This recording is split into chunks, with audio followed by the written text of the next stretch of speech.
The underlying point that I don't want to get lost in all of this, the interaction and all the different what should I have done, how should I have done it, is I openly admit and talk in front of 3 different officers, a game warden, and 2 different sheriffs, saying that I live permanently anchored out on this river. I just move every 14 days.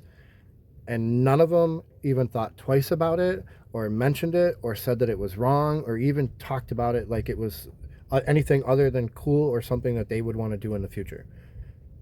Don't let that point get lost in this. All I do is I just check and make sure that, because let's say I tell my dispatch I'm out anytime I talk to someone. You just circumvented the Fourth Amendment. You just did it right in front of me. I don't like it. Okay. Nothing you say is going to make me feel better. Okay. We shouldn't do it. We should defend it. We should just make rules that you guys have to stop asking. Unless there's a crime. So I believe in the concept of if a person acknowledges when they make a mistake, you can't really yell at them anymore. So I'm going to acknowledge a couple of different mistakes. Number 1, I was mad at myself. The officer didn't do anything wrong. I offered my YouTube page because I thought he was being friendly and was trying to figure out how to live on the river. And then once he had my full name, I was like, "Oh, I'll show you my license. I don't care." But then then the moment he pulls the license to run it for warrants, that's what pisses me off. And I don't know what to say about that. I mean, I know what to say about it. I was mad at myself and I kind of scolded him as if he did something wrong, when in reality, I went along with everything he did, and then I got mad that I went along with it. And I should have been yelling at myself. Lesson learned, right? Lesson learned.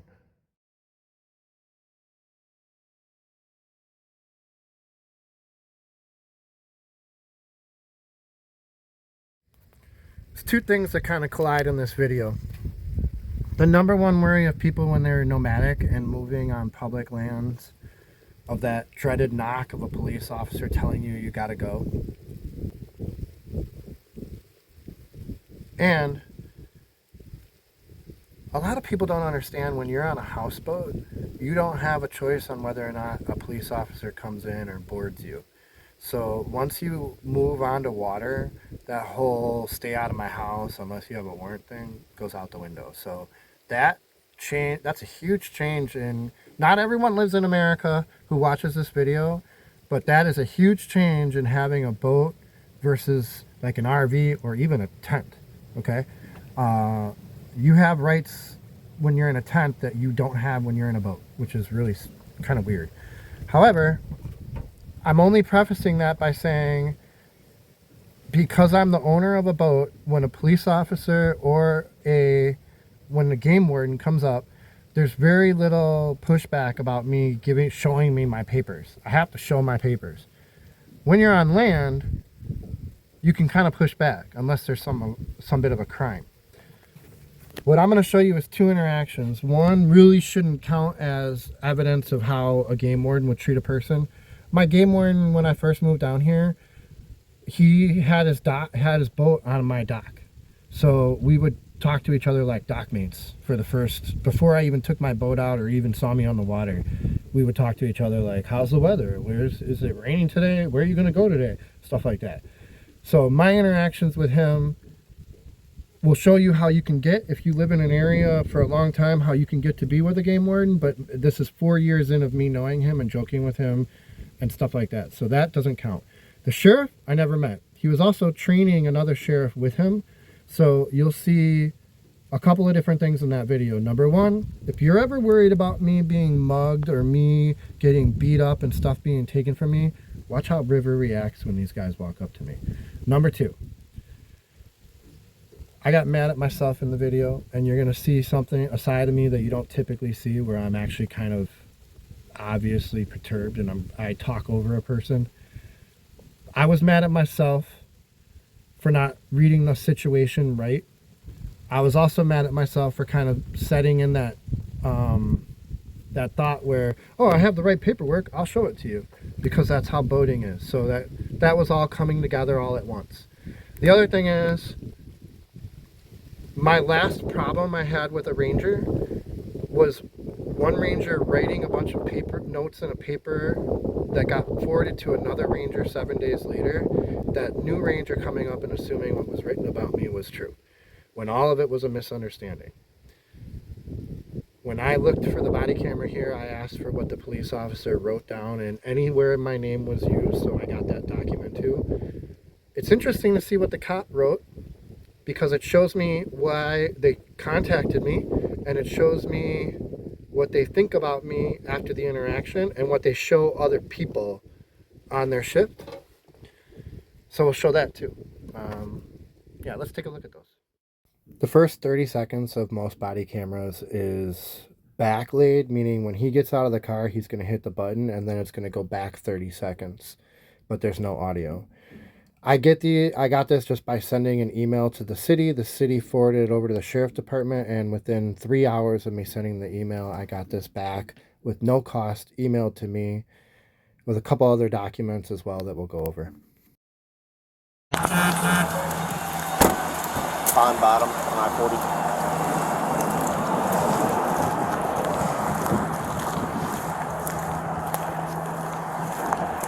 What's going on? How are you? Doing all right. Oh, hey, buddy. Oh, stop. He's loud, but he's He's a lover, not a fighter? Okay. Good today. Stop it. Come on, man. Stop, please. Relax. Well, apparently. Yeah. But you can touch him. He won't hurt you. Oh, I think I'm okay for now. Maybe if he calms down a minute.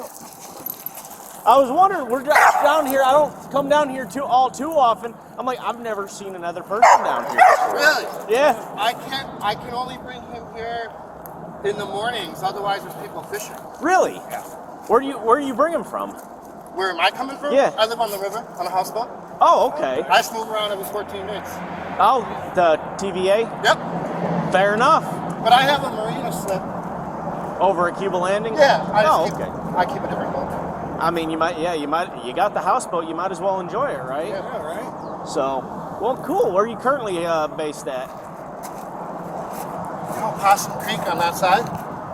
Not too familiar. So, not this inlet, the second inlet. Okay. Go all the way back. There's 5 creeks back there. I got 1 creek that I'm staying in. Gee, there you go. Oh, you're a jumper. What's his name? River. Oh, River. Hi, River. Oh, you're a good boy, River. Hi. Hello. A lot of muscle, and it looks like he's got that Aussie energy to him. Yeah. You gotta run them. How long you been on the houseboat? 5 years. Oh, wow. Cool. Done Illinois, Kentucky, Alabama, Mississippi, and Tennessee. Where at in Illinois? Started out just above the Kentucky Lake, taking the Ohio River right Oh, there. you were way down south there. Okay. Yeah. I actually started in Wisconsin on Lake Michigan with the sailboat. Really? Yeah, the sailboat on the end of the dock down here. Okay. I brought it all the way down here. Very nice. You just bring him out here to burn off some energy? I can only get, so I make my money off of posting YouTube videos. Really? This is the only 5G I can get. Really? Yeah, because the car is driving over. It shares the mobile network. So Interesting. I can post a video in like an hour. Otherwise, it's 13 or 14 hours on my boat. Good Lord. What do you post videos of? Me living off grid. Just being able to stay in a houseboat and like people not having to dock, not having to go over. At that point, it's almost worth looking into that Starlink minis or whatever. When they sponsor me. Yeah, right? Yeah, there you go. So. That's pretty cool. So I can't imagine doing that for 5 years, and YouTube's subscribers are good enough for. And TikTok. I get a check on the 15th of the month from TikTok and the 26th of the month from YouTube. Nice. Yeah. It's pretty cool. It took me 10 years of doing it before I got money. And then for the last 5 years, I've been monetized. Nice. I did 10 years with like 13 people watching my videos every day. What's your account? Another time, another place. All one word? Or No, nope. no. 4 words. And sometimes... H-E-A-P? Yep, that's probably it. Fantastic. Martin Haseman? That's me. Cool. And there's 10 years of living off grid right there. I'm gonna have to check. Sailboats, houseboats. I'm gonna have to check that out. Too. So the one thing I would say, people come down here and mess around a lot.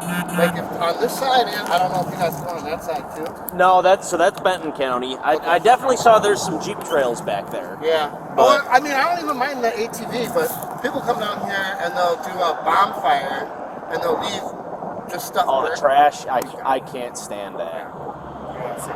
I get so people pay me to do an hour of trash pickup too as my channel. Oh, okay.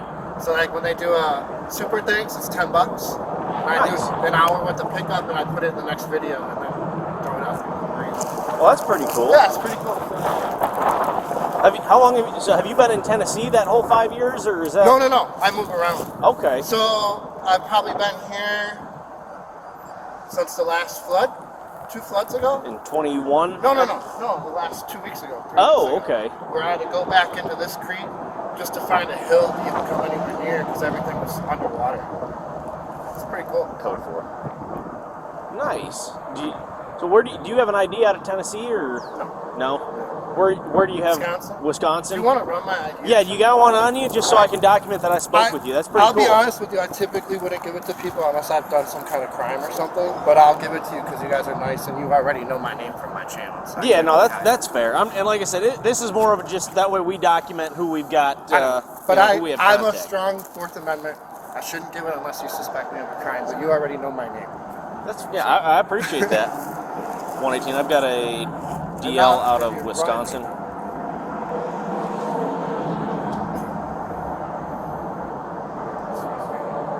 do that to everyone you come in contact Henry with? 2. He's reading my driver's license number, so I muted it to cover that up. Going around with Fourth Amendment, yeah, I shouldn't do it. Well, but that's the thing. I'm Fourth Amendment. You're a Fourth Amendment guy. I'm allowed to ask anybody I want. I know, I should. But if I'm having that contact with you, if you told me no, I'd be like, all right, fair enough. I shouldn't have shared my channel with you. Well, you want subscribers, don't you? No, not people who are trying to get everyone's name and bring me down. All I do is I just check and make sure that, because let's say I tell my dispatch I'm out anytime I talk to You someone. just circumvented the Fourth Amendment. You just did it right in front of me. I don't like it. Okay. Nothing you say is going to make me feel better. Okay. You shouldn't do it. We should defend it. We should just make rules that you guys have to stop asking. Unless there's a crime. Well, and I agree to disagree, but I respect your opinion on that. Like I said, I'm not gonna. It is what it is. But Martin, I'm gonna get out of your hair. I appreciate you letting me know. That's pretty cool what you do there, though. Yeah. So, yeah, it is. But I wish you health, happiness, and the best of luck with everything else going on. All right. Thank you. You have a good rest of your day, man. You too. You too, River.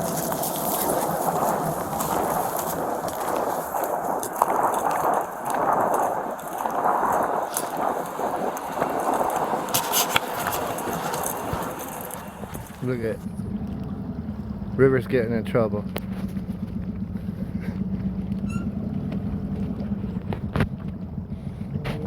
Stop it. Don't bark at him. Don't bark. Don't bark. Don't bark. Don't bark. I told him, River, you're getting in trouble, River. Like, my $1. My $1. Good enough to get you a brand new dinghy. Yeah, that's true. No, that's my guys donating through good GoFundMe. So you gotta have thousands of subscribers then. Honestly, a really cool guy. He remembered me from last year. Noticed I got a new dinghy.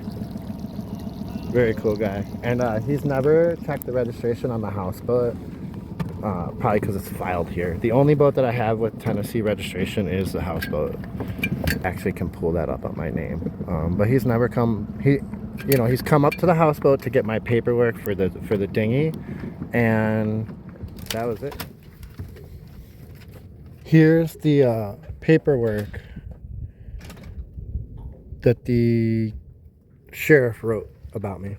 Pond bottom, casual contact, a subject walking his dog and appeared to want to avoid us.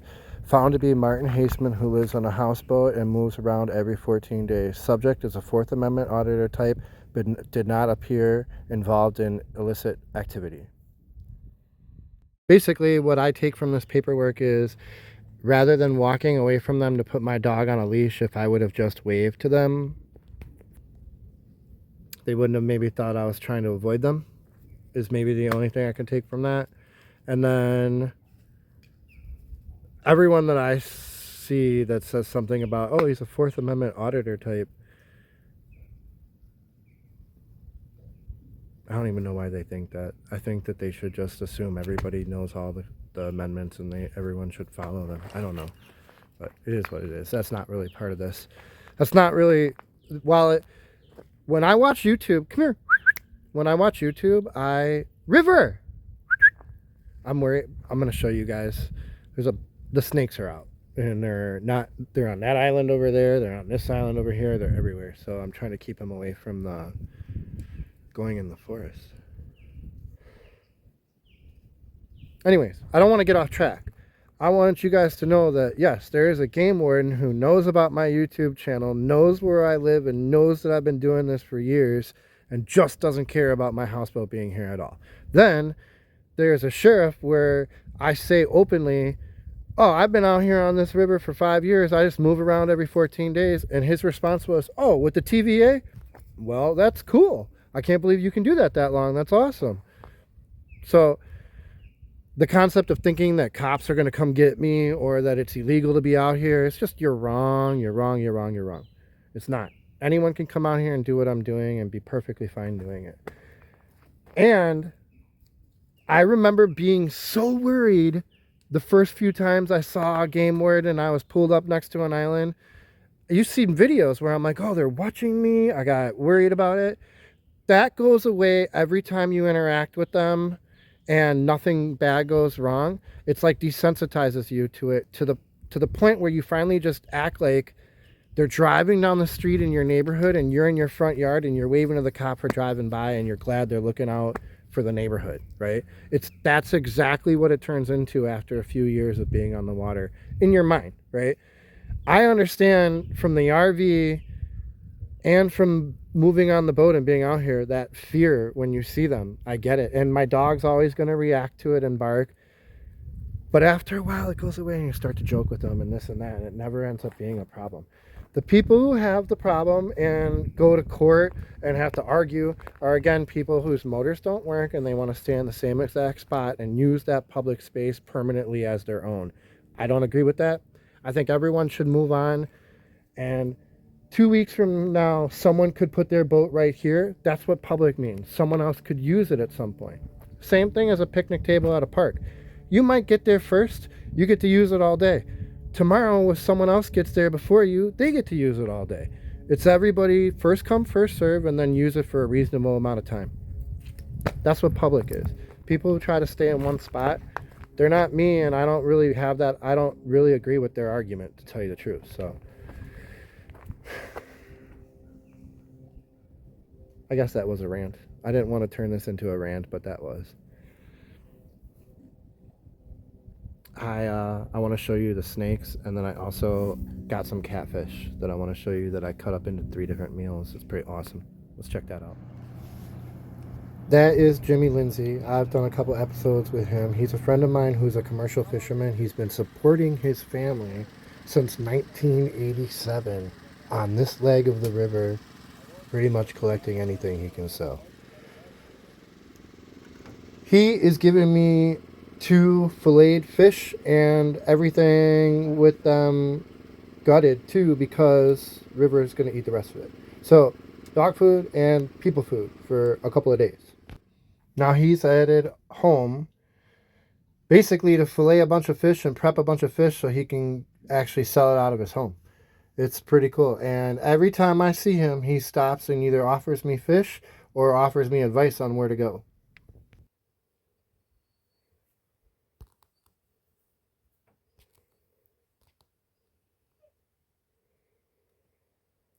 Here's the sketchy thing is that why is that pontoon not crushing that snake right now? Is it maybe caught under there?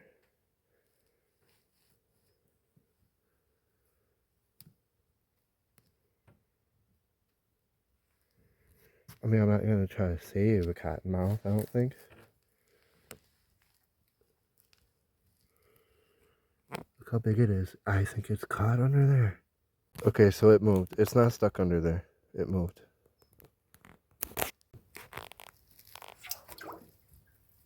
Wow, it's pretty scary. Alright, so I got some potatoes and onions going.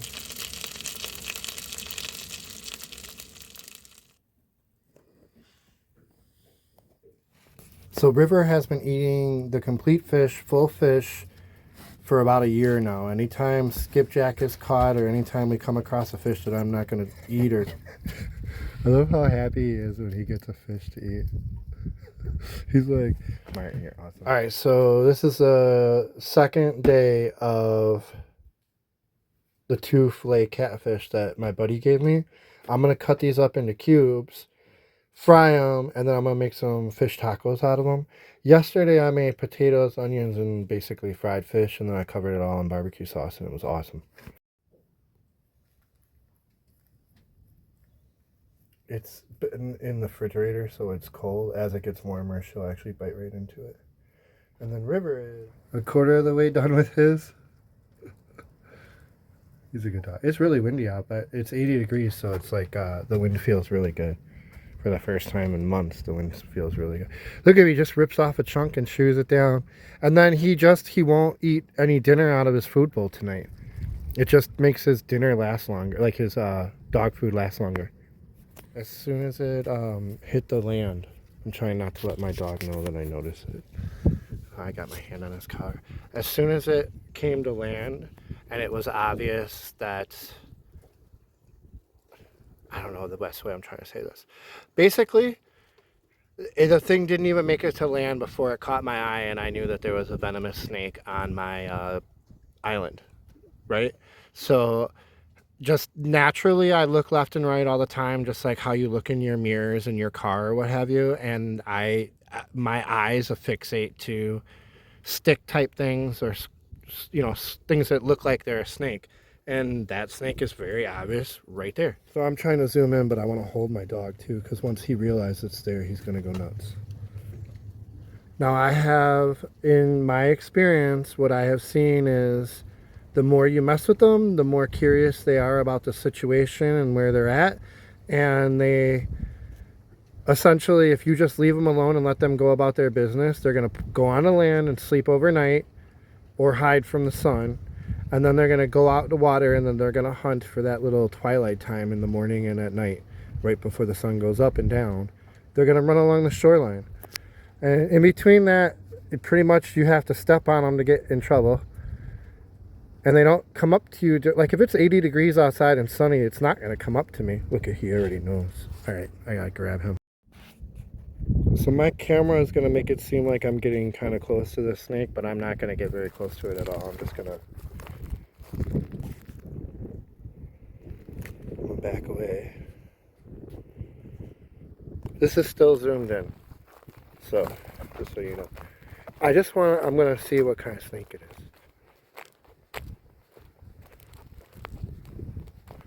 Oh, it's a very obvious to me. That is a cottonmouth.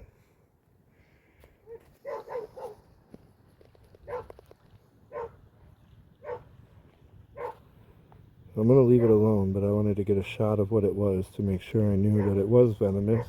And that means it's going to be on the island, or it could be around in the tree line. Especially where the roots, you know, this line of where the roots are, that's where their burrows start. They will go up into the trees to hunt birds, but for the most part they hunt right where it's at. Right within 2 feet of the water, so it can scurry off into the water if a bird comes down, tries to get it, or just in the water where it's close enough that it can jump out of the water if a fish tries to go after it. So this one is definitely an adult, but it's not huge. No, I would say probably 2 feet, and they grow to be about 3 feet. It hasn't reacted to me. It's actually sitting very still. They try to do that so they, you don't catch their attention. So it doesn't catch my attention, I guess is the best way to say that. But that is a healthy cottonmouth. Now, the other thing about them, why do some people call them cottonmouth and some people call them water moccasins? Basically, any snake that rides really high on the water is called a water moccasin. And cottonmouths, like almost all of the venomous snakes around here, cottonmouths float so much above the water where you can see their entire body, and only about 25% of their body goes under the water to float themselves. The other thing is they prefer to be above water. They do go under if they need to for safety, but they'll pop right back up. They don't hold their breath like a water snake. And they certainly cannot swim anywhere near as good as a water snake at all. Well, I got some tacos on. I'm going to go check that out. River probably ate my dinner. All right, we're halfway done. All right, I just pulled the fish out. The catfish nuggets that I'm going to make tacos with, and I came back. The snakes moved about 3 feet into shore. Pretty much what I was saying. It's kind of going towards those roots and then off into the woods. What I wanted to say was, look at real quickly how that stands out to you. So to me, this is just me. When I'm on an island like this, I feel a lot safer being able to see it from 300 feet away. I want to go get a close-up really, really, really, really bad. I want to go stick the camera in this thing's face so bad. Okay, he's at that little root marker. Center of the screen, going into where the roots come out, where the dens are. So we'll see if there's a den right there. Good to know, right? Okay, so it looks to me like he just went right past the roots. I see his tail going into the woods. See, that shit just sticks out to me, man.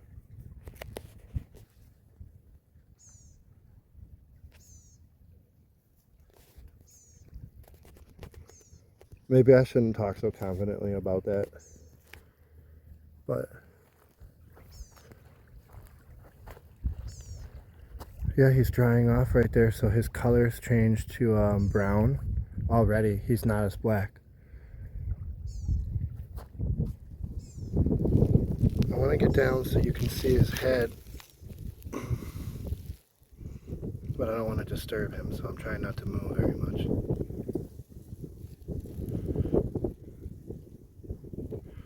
I don't think we're going to get a shot of his head. He's moving away from me. Right now 5 feet away from it. It doesn't really look at me. Its head is kind of underneath some branches right there. And I will tell you that you could very easily misthrow your frisbee and have the frisbee land right there and the dog come running in. And it is that attribute of this whole summertime starts to be where, River, oh look, he's already going. Where River is on a leash more, and I take him places where it's all wide open and there's no forest. And eventually it'll get to the point where we just won't venture into the woods until like November when they go hibernating. Okay, so I got all these little nuggets of goodness done. And they're lemon, pepper, and onion powder is what I put in them, or on them. And then some cabbage, some onions. I might try some cheese. I'm definitely going to throw a bunch of hot sauce on it. We'll see.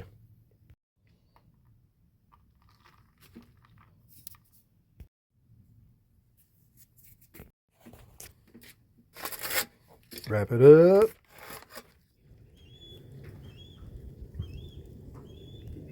So that's a baby eagle. And that screaming has been going on for a while. The mom's off fishing. Yeah, I can't see the nest from here. You have to go to the other side of the cliff to see it. But you can sure hear that guy.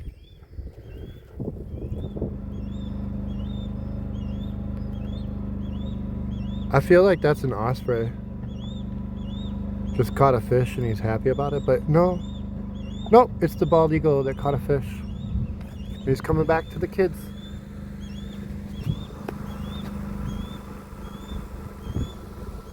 My other buddy gave me some cabbage and deer, and that was like 3 of my meals this week. So between the fish and the venison, I only made 1 meal where I had tacos, of course, other than the stuff that I got from here, from friends of mine too. And then I'm gonna make some chicken right now. But I wanted to say something to you guys. Last week, between the 3 TikTok, Instagram, and YouTube, if you add up the number of followers I have, we hit 75,000 followers. Instagram is a monster. Over like almost 36,000 people have started following us. And in this last week, when I've reached out to a couple of companies to be able to look for sponsorships and branding, sending that email and saying, hey, when I send out a video, 75,000 people get a notice that Martin's doing something, that brought me to the table at a different level than I've ever been. And I gotta tell you, I appreciate you guys. The people who donated for the dinghy, I think about you guys every time I'm in that thing. And it's amazing how great you guys, everyone following the channel and watching. There are so many people. Last week I was saying, go back and watch the old videos. So many people are noting and commenting on videos I made 5 and 6 years ago. And I'm going back and watching them too. And it's like, I get to see my old dog. I get to see my old boat. It's really cool to do. So I appreciate you guys, and I'll see you soon. Like, subscribe, share. Appreciate you.